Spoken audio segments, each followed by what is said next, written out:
One might think that by my 5th year of doing this podcast, I'd remember to introduce the guest at the beginning of the episode. Sadly, I did not in this case. So, this is my conversation with Liv Wickedly, a multidimensional artist and creative who loves jumping in to try new things, a woman after my own heart. We talk about art as intentional self-expression through whatever medium feels right, which has personal value regardless of how it may be liked. Reaction and feedback from others, though, however it may align with your own feelings and intentions, are always better than ambivalence.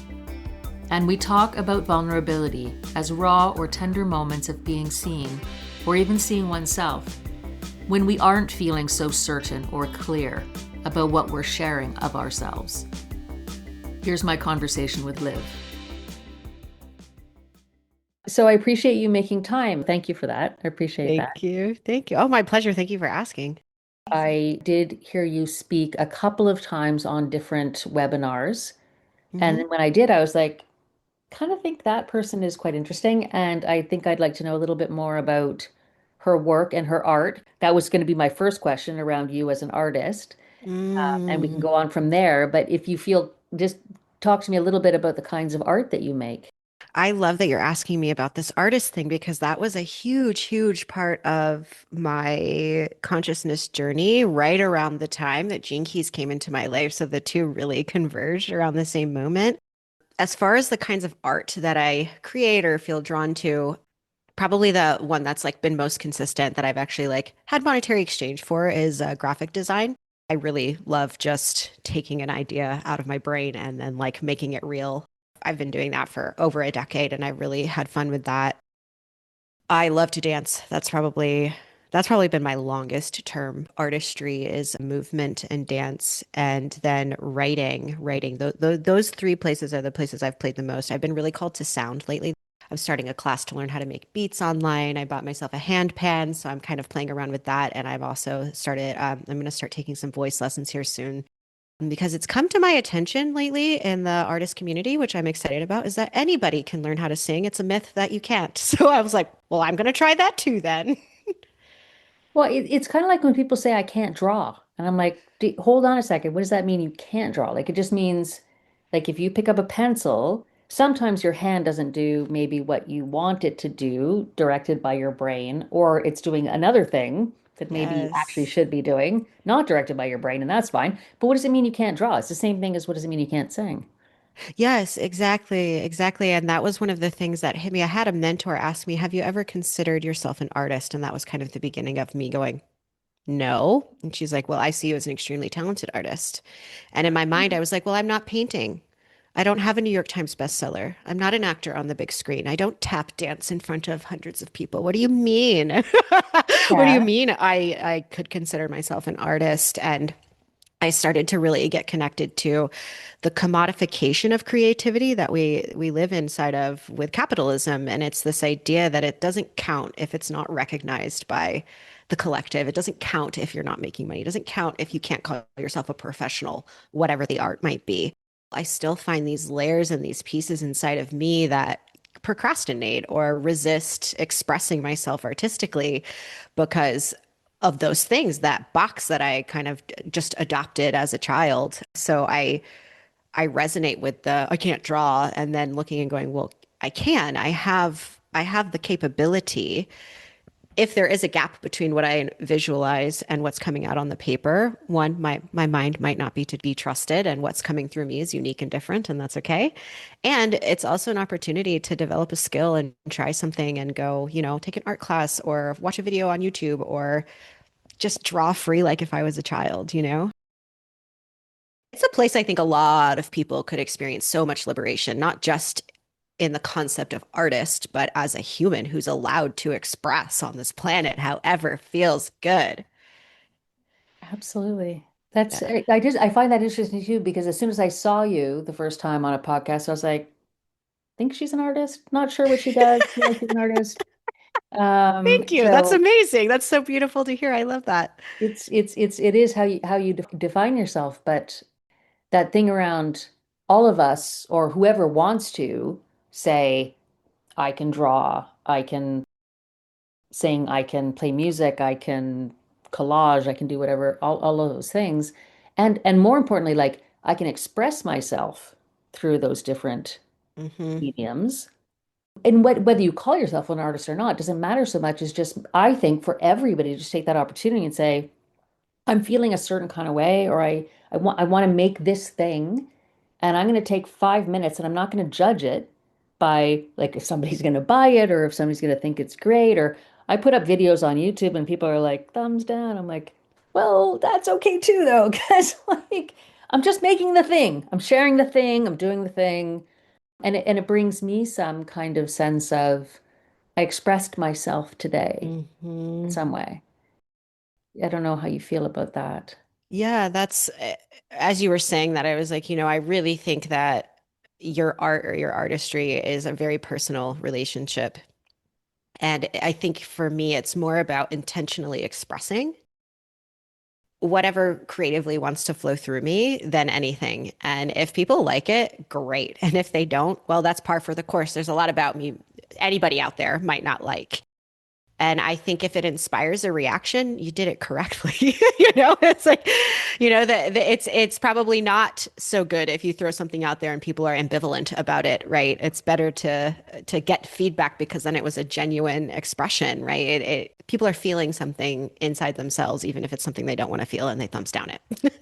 Right, right. Or sometimes a different question that I explore with people is, did they see the same thing that you did? So I created this piece with this in mind. This is what I was kind of intending to share. But then you put that out to people in a, generally, and they might come back to it with completely opposite Yes. reactions to it. And you're like, that's not what I intended. But does that matter? Or are we just putting things out there for people to respond to in their ways? Oh, I love that you said that because as you were saying that, I just thought about gene keys, and one of the things that becomes I think deeply prevalent in that and anything that you're using as a path or a tool to know yourself, to understand the collective, to understand yourself inside of it is no two people see the same thing or experience the same thing exactly the same. Given the same set of circumstances, two unique individuals will experience them uniquely, even if there is some consensus, even if both people are like, I don't like it, it might be a different reason. It's a different sensorial experience. And so I think there's some freedom, at least there has been for me, in going through the crunchies of, oh gosh, somebody doesn't like what I created. And that can feel really personal, depending on where it came from and what you put out and your hopes for the thing.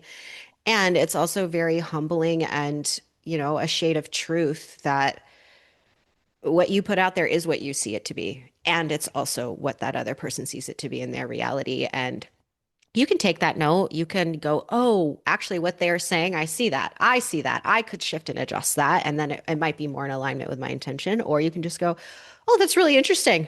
I see it totally differently. Wow, look at the variability between our experiences. And it's uncomfortable for sure, but allowing, accepting, and embracing that to create spaciousness within yourself. I think that's been a huge gift of taking the risk of doing the thing.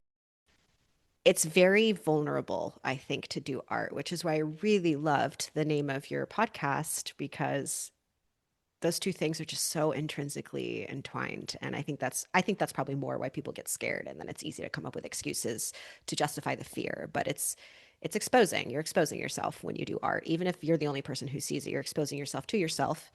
And self-intimacy is spicy. So let's dig into that then. Because even the fact that you said yes to talking to me today, I did feel like it had something to do with that topic of vulnerability, given all the different things that you do, including your podcast and other things. So maybe just talk a little bit about what vulnerability means to you. Mm. This has also really been prescient in my current life experience because I've caught, and I think that this is also relevant to art, I've caught myself performing vulnerability in spaces and not actually being vulnerable. For me, vulnerability and its actual like sensation in my body kind of feels like stripping back a layer.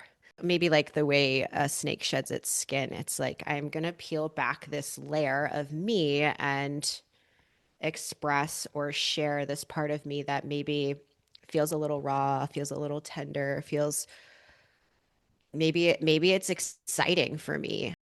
It's raw and exciting, or it's raw and really tender, but it is this like being willing to look at and be seen by yourself or others in a place that's maybe a little bit uncomfortable in just the deepest, most soulful way, or a space where my heart feels the sting of not being witnessed, a place where it's easy for me to intellectualize and talk about the thing, but it's a lot harder for me to drop into it and say, I'm hurt, or I'm so excited and I'm terrified other people won't be excited with me, or oh my God, I have so much love to give and I don't know if anybody can handle it.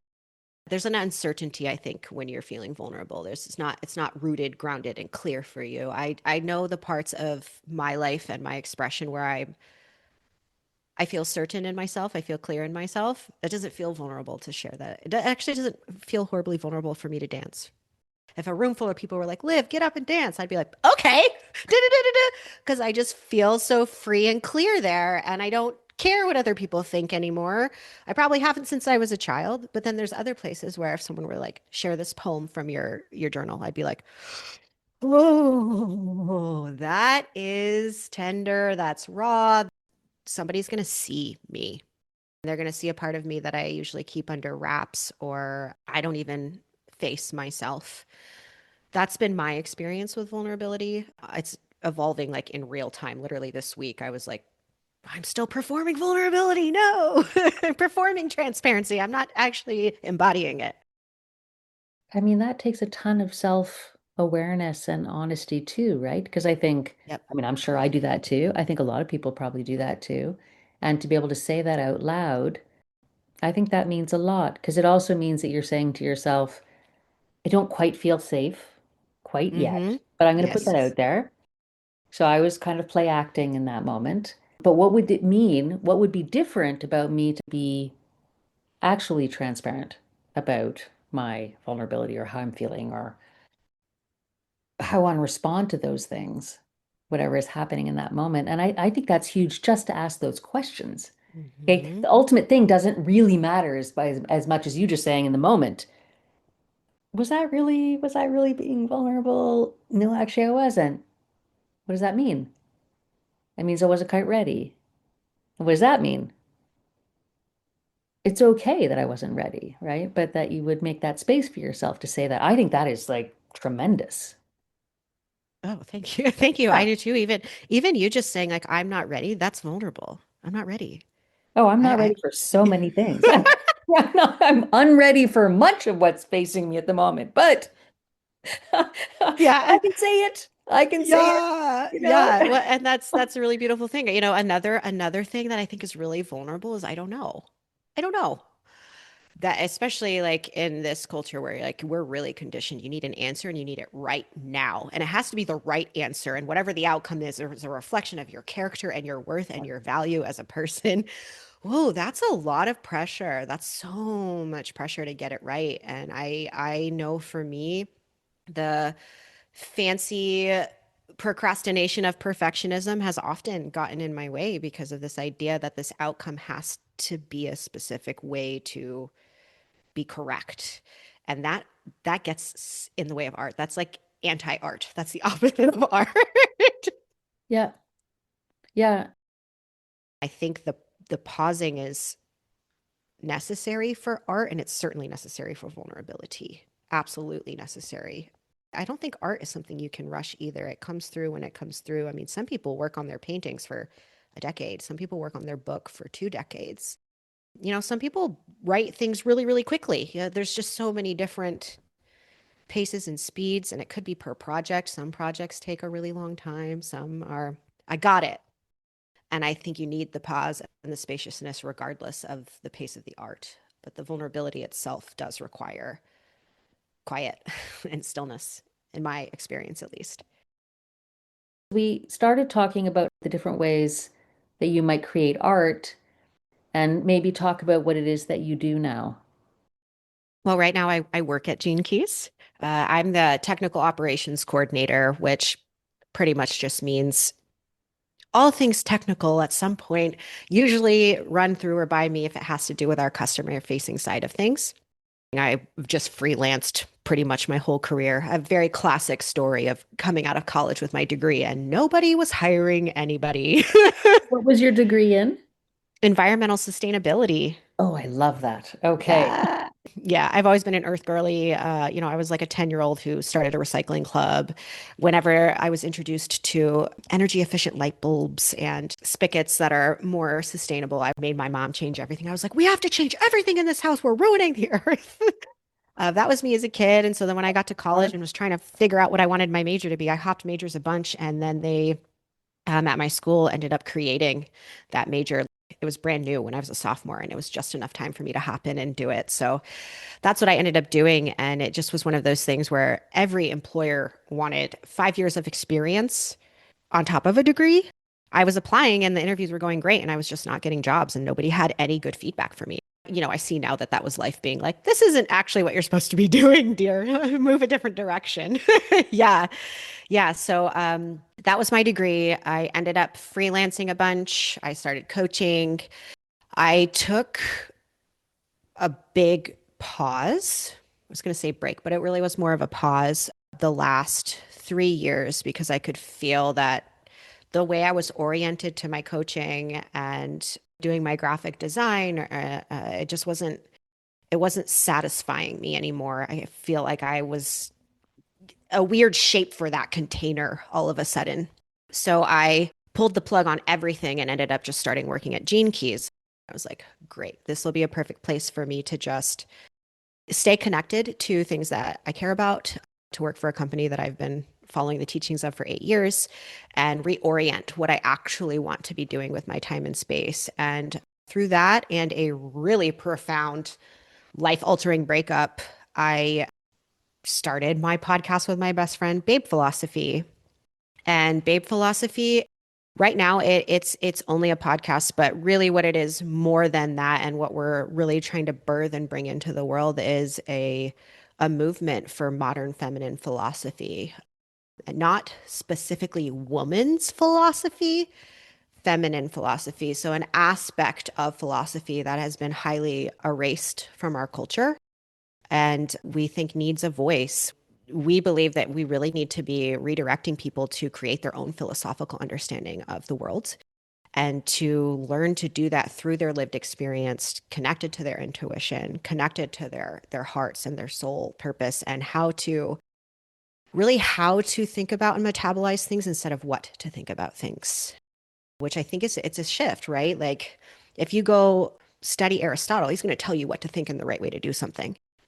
There can be value in that, and it's limiting, right? You'll get to a certain point where you're trying to perform. Again, we're back at the performance. We're back at performing vulnerability, performing transparency, performing transformation, not allowing the evolution of your personhood, of your consciousness, of your community to evolve and grow in the way that it's designed to. And the only way we can know that intrinsic design is to really learn how to look inward. And we have a culture that really, really inspires us to not do that, which is, I think, loops back to why people don't create art and why they think they can't draw or they can't sing or they can't dance, even though they have all the faculties to be able to do those things. It's interesting that you circled back to that because I studied philosophy in school, so it's something Mm. that is close to my heart. And so when I discovered that you had a podcast called Babe Philosophy, I was like, I was like, Babe Philosophy, what's that? Like, what are they talking about? And I listened, I was like, yeah, they're pretty smart, actually. I Oh, didn't think, I thanks. was like, oh, all right, so they're thoughtful and reflective. And I listened to a couple of episodes and I was like, yeah, okay, fine, they can be babe philosophers. I'll allow that. Not that it was any part of mine to allow that, but I was like, yeah, that's cool. No, I like what you did, and I like the way that you and your friend, whose name I can't remember. Melly. Okay, you guys are a really great team, and I really enjoyed the episodes I listened to as far as just being really thoughtful about the questions that you asked and getting people to dig a little bit deeper, even on questions that were like I was like, oh, this is a little bit, I'm not sure I should be. Some episode, I'm so stupid, but some episode I listened to was like edgy, sexual, whatever stuff. And I was like, oh, yeah, okay, Yeah. but it was from like a super cool, deep philosophical kind of lens. And I was like, I like this. I'm digging this. I'm digging it. It's interesting. It's Nice. super interesting. So well done. I really thought you did a great job. Thank you. I really appreciate that feedback. And I think that this is what you've just said, your experience there with it, the like discomfort, the why is it called that? Some people are like, wow, it's really pink. Some people look at our logo and they're like, your logo's really weird. Like whatever their Oh, things I are. figured out the logo. Yeah, I was like, I was like, Yeah. okay, I get the logo. Get the logo. Yeah. Yeah. And then other people are like, oh my God, this is amazing. And then some people are like, that's stupid. And then they don't even look at it. And we could easily be all, if you go, our podcast, I think is like a 4.3 on Spotify. Could be so easy to look at that point 0.7 that's missing from the five and like obsess about that. We have gotten some fun troll experiences online. There's a lot of different places where we could choose to not take up the space and not create it and not express it at all, just because people don't like it, they don't get it, it looks dumb, the name is trite, whatever people's opinions are. And and even just some of the stuff that we talk about, we really do our best to be vulnerable on the show and actually like say what's true and real and talk about things that we're like, wow, we're not allowed to talk about these things, so we're going to talk about them. And that can be terrifying. And therein is the art in the whole thing is we're intentionally expressing and we are allowing spaciousness for the vulnerability and whatever truth is going to come through to come through. We don't assume we're right. We say that all the time, like we're idea agnostic. We're going to say what we perceive and how we're thinking about things. And please throw your idea in, especially if it's counter, especially if it might feel divisive. How can we create like a harmony? How can we create a harmony through the way that we're thinking and perceiving things and make more space for more divergent opinions, for more divergent perspective? That's really what we mean by modern feminine philosophy is like, we need more space and we need a little more chaos. There's like too much order in what's correct in how we're thinking. How can we introduce this element of freedom? And I genuinely believe that's why art has stood the test of time. It's like we are all free, even if you're, for example, Frida Kahlo. If you're Frida Kahlo and you're stuck in a bed for a really long time healing, you can still express yourself and have freedom and spaciousness through your art. I just think that I think that is ultimately time tested and why art has never disappeared from our culture, despite some of these more like regimented periods of time in our history where there's less freedom and less access for people. It's like everybody will find an artistic way to express in some sense. So if you were to wake up tomorrow, what would be the form that you would feel like you would want to express yourself in? Because we talked about lots of different things. There's visual art, design, there's singing, there's gene keys, there's all kinds of things. What would be your form? It's so interesting. When you said that, the very first thing that popped up, and it's not something that I've put in a frame of art, and it's not really the most tangible thing, but I just thought presence, my presence. And I don't mean like I'm in the room, I mean the actual embodiment and frequency of presence. If I were to assume the arc of my artistry as a person and as a consciousness inhabiting Liv's body, if I didn't have the space to practice and be fully present, I wouldn't want to be here. I wouldn't care if I could draw. I wouldn't care if I could dance. I wouldn't care if I could write or sing. Does that make any sense? So I'm resonating with that because I made myself a challenge, an invitation for the month of November to just create something every day. So draw something, do something, just whatever, and take videos of it and share it. And I hit the wall on Monday and I was like, can't do this anymore. Just totally feel tapped out. Monday did nothing, Tuesday nothing, Wednesday nothing, or Thursday. I'm like, now it feels like draining. I'm like, oh God, oh my God, I can't really put that effort into creating something that I'm supposed to share. But if I reframe that as just like can I just get connected with the part of myself that feels open to creating something and being present in that? Can I do that for 5 minutes a day? Well, that feels like miraculous. That feels Yes. really good. And I'm going to set myself up for that tomorrow, but then I'll feel like a bit less of a failure because right now I feel like a big loser. I'm like, oh, Yep. that's so challenging to do that. And that's really lame. But I would hope that that would be what was at the heart of having set myself that invitation in the first place. Is just like, are there things you want to express? What's inside you? What is it that you want to share with people? And if I spent more time just sitting with that and less time feeling like, got to draw, got to do the things, make Yes. the things, I would probably be a lot happier. So at least I would say I've learned that this month. And so thank you for that, because I could take that away for myself and just say, like, what's my intention? Who am I and what do I want to share? Be present. Yeah, that's beautiful. That's really, really Well, that's beautiful. And from you. That's yeah, thank you. well, I was like, I really enjoy your synthesis of that. And then I'm kind of thinking like there's some play here too. Again, I think I said this already, but art is such a personal relationship. And it's one of those things that's so abstract. There's jokes all the time, like anything can be art. And that is true. I think we can feel what truly came from artistry and what came from, I'm just going to slap something on a piece of paper and say, look what I made. But I'm even thinking about problem solvers, like people who are MacGyvers and can throw two things, like that's art. People who listen so acutely and digest things in this way where they can take an entire conversation and digest it into a simple sentence of truth. People who can look at a really, really grim situation and find a gift in it. That's art. There's just so many ways to be in relationship with art.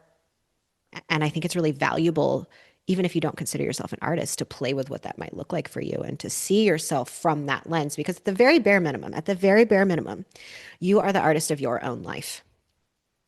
And if you start looking at your life that way, from the point you wake up, you're creating. Yeah, I'm just going to end on something. A guest from my podcast actually said that I was like, oh, I am going to take this and spread it like wildfire. And she was talking about sometimes it's really hard to believe in yourself. And I think in the face of art, a big resistance point is I just don't believe. I don't believe I can do it. I don't believe I should do it. There's like a self-belief that can be missing. And, of course, the irony of the whole thing is you can develop and experience that self-belief by doing the thing, but you have this big barrier of not having that. And she just said, if you don't believe in yourself, that's okay. You can borrow my belief. And I was just like, I'm going to say that to as many people as I can because it's true. I genuinely, and I hope people can feel this, and maybe close your eyes and drop into your body as best you can while I say this, because I feel and mean this with every freaking fiber of me. You are so creative and you are so powerful and you are only here because you matter. And even on the days when you don't believe in yourself, some random stranger out there named Liv Wickedly believes in you, and you can borrow my belief. And if you don't believe me, you can hit me up in my Instagram DMs and I will remind you, nope, that's real. I do believe in you. Borrow my belief. You can do it. To learn more about Liv and her work, you can explore livwickedly.com, as well as her profile on Instagram at livwickedly. For more information about the Gene Keys, you can listen to episodes 115 and 117, my conversations with another Gene Keys guide, Elijah Parker, or visit genekeys.com. And check out Babe Philosophy, the podcast Liv hosts with best friend Melly Wolf, which is a podcast where questions matter more than answers, where liminal spaces are revered, and where magic is practical.